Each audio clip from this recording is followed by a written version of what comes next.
हम राजीव नगर में मौजूद हैं और जस्ट बगल में लगा हुआ एक नहर है और उस नहर में एक अज्ञात शव मिलता है। ये शव जो है वो 2 दिन पुरानी है और शरीर में किसी भी तरह का कोई भी चोट का निशान नहीं है। जहाँ नहर खोलता है तो हमको एक ना क्या मेरे क्षेत्र पे मिल ही रहा है। वो जल निगम वाले को थोप देते कि नहर का कार्यक्रम है, हमारे नगर निगम वाले नहीं जा सकते कि नहर का पानी है, नहर की सफाई उन लोग देखते, सिंचाई विभाग वाले। नमस्कार, मेरा नाम फैज़ान है और आप केपी न्यूज़ देखना शुरू कर चुके हैं। इस वक्त हम राजीव नगर में मौजूद हैं और अभी से कुछ घंटे पहले यहाँ पर जस्ट बगल में लगा हुआ एक नहर है और उस नहर में एक अज्ञात शव मिलता है, जिसके बाद आसपास के स्थानीय लोगों के बीच हड़कंप मच जाता है। और ऐसा बताया जा रहा है स्थानीय लोगों द्वारा कि एक व्यक्ति यहाँ से गुजर रहा था वाहन चलाते हुए, उसने एक अज्ञात शव को देखने के बाद वो स्थानीय लोगों को जानकारी देता है और स्थानीय लोग जो हैं वो जामुल थाना को जानकारी देते हैं इस मामले को लेकर, क्योंकि जो क्षेत्र है वो जामुल थाना क्षेत्र के अंतर्गत ये राजीव नगर पड़ता है। जिसके बाद जो जामुल थाने की जो टीम है, तमाम पुलिस यहाँ पर आई हुई है, शव को निकालती है। निकालने के बाद फॉरेंसिक टीम तक इस सूचना को दी जाती है, फॉरेंसिक टीम भी पहुँचती है और जांच पड़ताल करती है। तो तमाम जो शव को लेकर जो जानकारी इकट्ठी करने की कोशिश की जा रही है पुलिस द्वारा भी और फॉरेंसिक टीम द्वारा भी।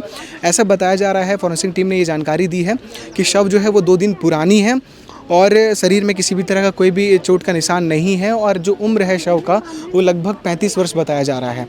और फिर जिसके बाद तमाम यहाँ के जो स्थानीय पार्षद हैं वो भी यहाँ पर पहुँची हुई है, अपनी टीम नगर निगम टीम के साथ वहाँ पहुँची हुई है। शव को निकालने में वो मदद कर रही है। तमाम पुलिस और फॉरेंसिक टीम लगातार लगी हुई है कि जो अज्ञात शव मिला है उसकी जानकारी इकट्ठा की जाए कि वो व्यक्ति कहाँ का रहने वाला है, कहाँ था, या फिर कोई ऐसी बात तो नहीं है कि कोई कृत्य करके उस व्यक्ति को नहर में फेंका है या फिर वो खुद से डूबा है। तमाम सारी चीज़ें हैं, अभी किसी भी बात पे पुष्टि नहीं की जा रही है, जांच पड़ताल की जा रही है।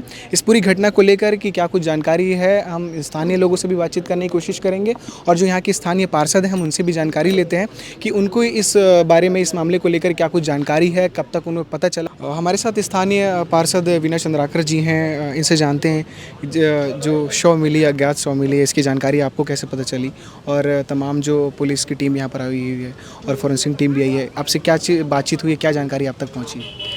भैया अभी तो मुझे 1:30 बजे के लगभग जामुल थाना के स्टाफ से गुरुंग सर हैं, उनके माध्यम से फ़ोन से जानकारी हुई कि आपके वार्ड में नहर में कोई पड़ी हुई है, तो आप आ जाते, क्योंकि किसी अज्ञात व्यक्ति का पार्षद होने के नाते आपके द्वारा FIR किया जाएगा, तो आप एक बार आ जाइए। तो मैंने आया यहाँ पे देखा, अज्ञात है अभी, क्योंकि किसी प्रकार का भी पहचान में तो नहीं आ रहा है। शव ऐसा लग रहा है कि 1-2 दिन पुराना हो सकता है, काफ़ी स्वेलिंग है पूरे बॉडी पे और जैसे सड़ने के बाद जो बॉडी में होता है वो सारे चीज़ें अभी दिख रही है। और बाकी फॉरेंसिक टीम भी आ चुकी है, उन्होंने भी अपना कार्य लगभग पूर्ण यहाँ से करके अब रवाना होने की अभी तैयारी है। साथ में हम सब वाहन बुला चुके हैं नगर निगम से और पुलिस प्रशासन और फॉरेंसिक दोनों अपना अपना काम कर रही है।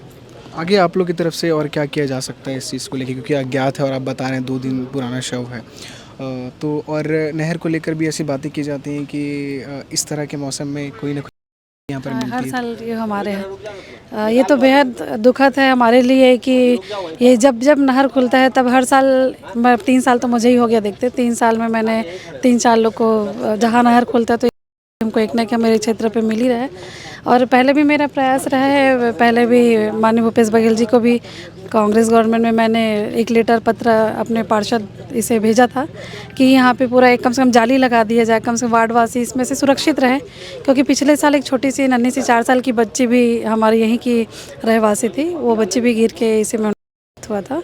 और अभी वर्तमान सरकार से भी मैं निवेदन करूंगी, ऐसे में अपना लेटर यहाँ भी लगभग 6 महीने पहले दे चुका है, तो उसमें कुछ समय लगेगा बोले हैं, क्योंकि जो ये होता है ये अलग इनका एक विभाग होता है, नगर निगम से संबंधित नहीं होता है जो नहर होता है वो, तो जो भी संबंधित अधिकारी है या जो भी विभाग है उससे हम अब प्रयास रहेगा कि जल्द से जल्द हो, ताकि ऐसी घटनाएँ की पुनरावृत्ति ना हो। हमारे साथ कुछ स्थानीय लोग भी हैं जो इस नहर के आसपास रहते हैं, वो कुछ जानकारी देना चाह रहे हैं इस मामले को लेकर और कुछ परेशानियां भी हैं जो वो बताना चाह रहे हैं। क्या कहना चाह रहे हैं भैया? मैं तो पहले ये बताना चाहूँगा कि जब नहर आता है ना तब ऐसा केस आता ही है सामने, है ना। ऐसा नहीं है कि कभी नहर आया और ऐसा केस आया ही ना हो, मतलब केस तो आना फिक्स है ना। तो परेशानी यही है कि यहाँ पर पूरे कचड़े भर गए हैं। नहर तो बना है जब से मैं बहुत छोटा था, तब पैदा भी नहीं हुआ था, तब से ये कंक्रीट हुआ है ना। उसके बाद से ना सरकार इसमें कभी कुछ साफ़ सफाई का की है, ना कोई ध्यान नहीं, एक बूंद भी ध्यान नहीं दिया। आप दिखा सकते हैं नहर कि हमारा नहर कैसा है ना। नहर पानी तो आ रहा है लेकिन पानी भी गंदा है, साथ साथ पूरा नहर में झाड़ियाँ उग गई है। तो उसके लिए तो सरकार को ध्यान देना चाहिए। तो आप लोग कभी कोशिश किए किसी जिम्मेदार व्यक्ति से बातचीत करने की कि इस नहर को साफ़ सफाई की जाए, सुरक्षा का इंतज़ाम किया जाए? कभी गए आप लोग, कभी बात की, किसी से मिले? हाँ भैया, कोशिश तो मैं बहुत किया कि नगर निगम में कभी लेटर पहुंचा दूं, कभी हमारी पार्षद जी को बता दूं, लेकिन वही होता है आखिर लास्ट में कि सुनवाई नहीं मिल पाती है। उनका कहना रहता है कि नहर विभाग का है। जी जी। उनका लोगों मैं पार्षद मैम का नगर निगम उनको बोलता है कि जल निगम वाले वो काम करेंगे ऐसा करके। जी। वो जल निगम वाले के ऊपर थोप देते कि नहर का कार्यक्रम है, हमारे नगर निगम वाले नहीं जा सकते कि नहर का पानी है, नहर की सफाई उन लोग देखते, सिंचाई विभाग वाले। जी।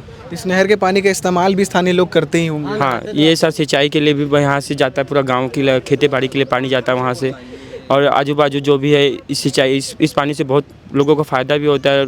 यहाँ पे पानी की भी बहुत सुविधा है। इस नहर के आने की वजह से लोगों को पानी की सुविधा तो थोड़ा समाप्त हो जाता है कुछ महीनों के लिए। नहीं तो अभी गर्मी के सीज़न में पानी यहाँ पे बहुत दिक्कत होता है। पानी कुएँ सूख जाते हैं, नल का पानी नहीं आता, बोर का पानी सूख जाता है। इसके आने से हमको बहुत सुविधा हो जाता है। नहर का पानी फिर गर्मी के मौसम में आप लोगों को काफ़ी मदद करता है। इनके आने से एक प्रकार का लाभ भी होता है और कुछ दुर्घटना भी होती है इनके आने से। और भैया जैसे कि मैं बता दूं एक बात, नहर हमारा भिलाई 3 और हमारा भिलाई नगर निगम का बॉर्डर है। तो ना भिलाई 3 का नगर निगम इस पे ध्यान देता है, ना हमारा भिलाई नगर निगम इस पे ध्यान देता है। तो ये बीच में आ जाता है, तो इस वजह से इस पे कोई ध्यान ही नहीं देता है। अच्छा, बीच में आने की वजह से हाँ, बीच में आने की वजह से इसमें कोई ध्यान ही नहीं देता है। इन लोग बोलते हैं कि उन लोग ध्यान देंगे और उन लोग बोलते हैं कि इन लोग ध्यान देंगे। दोनों मुद्दा एक कहा जाता है कि नहर विभाग का सिंचाई विभाग वाले ध्यान देंगे करके। तो ये स्थानीय लोगों की कुछ मांग भी है क्योंकि लगातार इस नहर को लेकर हादसे भी सामने आते हैं और कई बड़ी लापरवाहियां भी देखने को मिल रही हैं। जी, नहर में एक बाढ़ लग रहा बह के आई है, जो कि आसपास के लोगों के द्वारा सूचित किया गया। आकर के इसमें तस्दीक करने पर मौके पे अपने एफएसएल टीम को भी बुलाया गया था। कोई अज्ञात व्यक्ति का शव है जिसे निकाल करके चेक किया गया। आसपास के थानों में पतासाजी के लिए भेजा जा रहा है। 2 दिन लगभग पुरानी ऐसी लग रही है। अभी इसकी जो मृतक की पहचान नहीं हो पाई है। पहचान होने के बाद आगे फिर पता नहीं कर लगभग 40 वर्ष थे। तो हमने स्थानीय पार्षद से बातचीत करने की कोशिश की, जानकारी लेने की कोशिश की कि क्या कुछ उन्हें जानकारी मिली उस अज्ञात शव के बारे में।